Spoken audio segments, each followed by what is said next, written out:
Hey guys, how's it going? My name is Thamriel. Welcome to Top 5 Reasons to Try Star Wars The Old Republic. I thought this video would be fitting since this Star Wars movie is practically a month away, literally just a corner away from being released, and I'm very stoked for that. Hope you all are as well if you're a Star Wars fan. Anyway, today we'll be talking about why you should give a try to Star Wars The Old Republic, an MMO that is based in the Star Wars universe. Let's begin. Number 5. Unique art style. Now I know everybody on the mother says, hey, this game has a unique art style, that game has a unique art style, but when it comes to Star Wars The Old Republic, it's kind of like WildStar and World of Warcraft. Like, if you see WildStar, you can kind of tell, hey, that kind of looks like WildStar with that cartoonish 3D feel, and same thing with World of Warcraft, especially with, you know, the new updated models for the game. Star Wars The Old Republic has a really cool, I guess, character models and just in general cool sci-fi art style to it, and the characters themselves, especially in the character creation menu, make me think of that one 3D animated Star Wars show that was out in Cartoon Network. Yes, I know it's not really that big of a deal, it's a Star Wars show, boo-hoo, but the fact that it has its kind of like a 3D cartoonish yet, you know, 3D feel to it, it's very unique and this makes the game stand out really well. Also, I kind of feel like since Bioware made it, it has a little bit of that Mass Effect-ish feel art style, which is very nostalgic because I love the hell out of Mass Effect. All clear in here too, huh? Nice work. My men have finished securing the lower levels. Even captured a few prisoners. Oh, this is good. This is good. You didn't take any prisoners, Lieutenant. The enemy was relentless. You and your men were forced to kill them all. Understand? Understood. Awkward. Oh yeah. Guess it's all just cleanup from here. Number 4, Bioware Touch. Now this is actually touching on a little bit onto what I said previously with the character models and the feel of the game, but the Bioware Touch I'm talking about in regards to questing and the Paragon Renegade system, or how it's called in this game, the Light and Dark system. So there are going to be some options in the game when it comes to, you know, using the radio dialogue response 3-button action thing that you get whenever you can answer certain quests. At a certain point throughout questing, you'll be asked to choose either the light option or the dark option. The light option is usually the moral upstanding option, and the dark option is usually pretty evil, pretty ruthless, and pretty brutal, such as stealing away a certain file that somebody needed, killing a person, or destroying an entire army of innocent people. Yes, it actually gets that brutal. And it gets really fun to do it, especially in a group mechanic. For example, I was doing a dungeon with my twin and my 2 buddies, and we came to a point in the questline where we could either capture innocent soldiers of the opposing faction, the Empire, or we could kill them by opening the air duct and letting them fly out into the space. My brother and I rolled towards the dark option because we're evil like that, and my 2 buddies decided to go with the more Paragon or the more light option. Thankfully, my brother won the roll for the options, so he defaulted towards the negative option, which left me very satisfied seeing the enemy soldiers fly off into the air duct like some asteroids or something. I don't know. It was still very nice that they kept that Paragon Renegade feel, as well as the whole dialogue questing when it comes to responding to the quest giver. It really breaks up the whole point of like coming towards the quest giver, receiving a quest, moving on with the quest, completing it, turning it in. It creates this dialogue that your character physically has in game with the quest giver, and makes your character feel more alive in this world rather than static. You want to help us? We could use you. Help make the Flesh Raiders pay.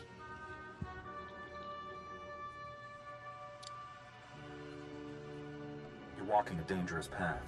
You and your friends need to get back to camp while you still can. But we're so close to finishing the trial.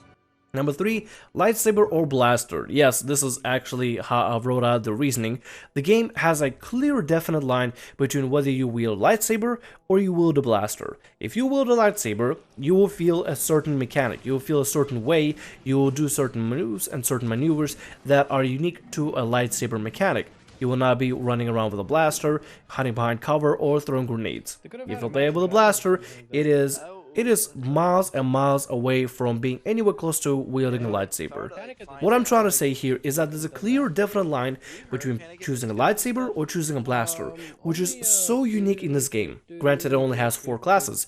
You can either choose to be one of the 2 Jedi or Sith, or one of the 2 troopers or smugglers for either the Republic or the Empire. And depending on whether you choose lightsaber or blaster, your gameplay and how you play a certain character will vary immensely. There's a huge class diversity, and it all starts by choosing a lightsaber or a blaster, and I think that is actually really amazing how Bioware was able to make this definite line between whether you be a melee or ranged character, and I absolutely love it. Rewarding subscription system. Now this is something that not a lot of MMOs have. Rewarding subscription system. Now this is something that not a lot of MMOs have. A lot of MMOs, let's say the most popular one with a subscription system, World of Warcraft, doesn't really reward players for subscribing, it just lets them play. And every now and then it will throw in a Storm mount onto the Blizzard store. But games such as Elder Scrolls Online, Final Fantasy XIV, or Star Wars The Old Republic reward players for becoming a paid member, with little benefits here and there. For example, Elder Scrolls Online gives all the sub players DLCs, and gives them extra crowns to spend on their store.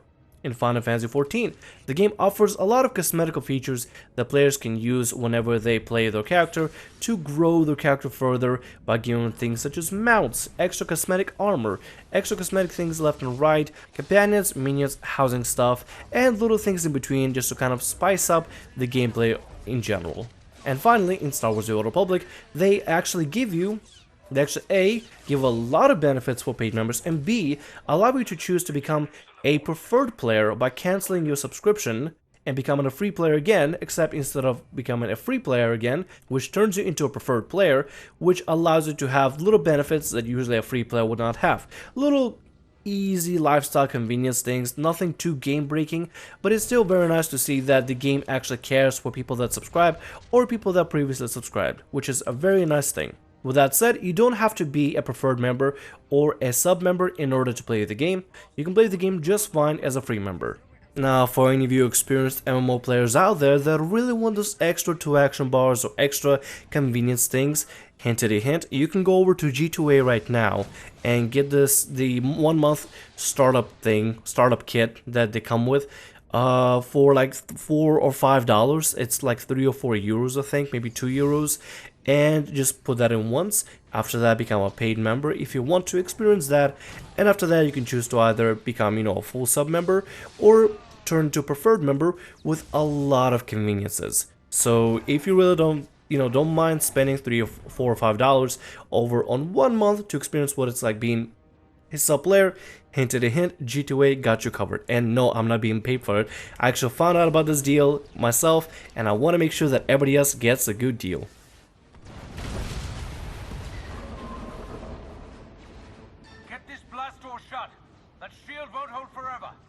We can't just leave them in there. We have to help.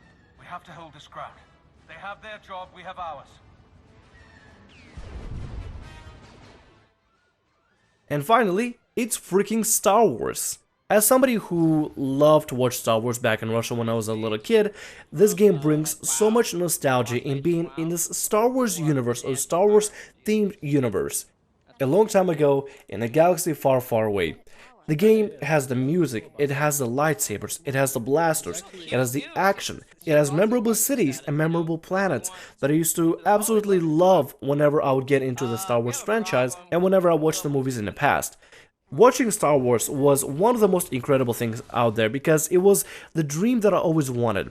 A universe where it was in the future, everybody had a spaceship, there were lightsabers, there were blasters, and it was just such a cool sci-fi futuristic world and universe that I wished I could be in when I was a little kid.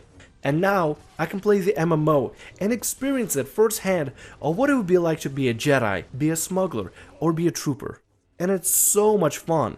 So for anybody who is new to this series and really likes Star Wars, or for anybody who has nostalgia for Star Wars and just wants to play in a Star Wars themed MMO universe, you're more than welcome to give this game a go, because this game is actually really fun. Anyway, these have been my top 5 reasons to try Star Wars The Old Republic.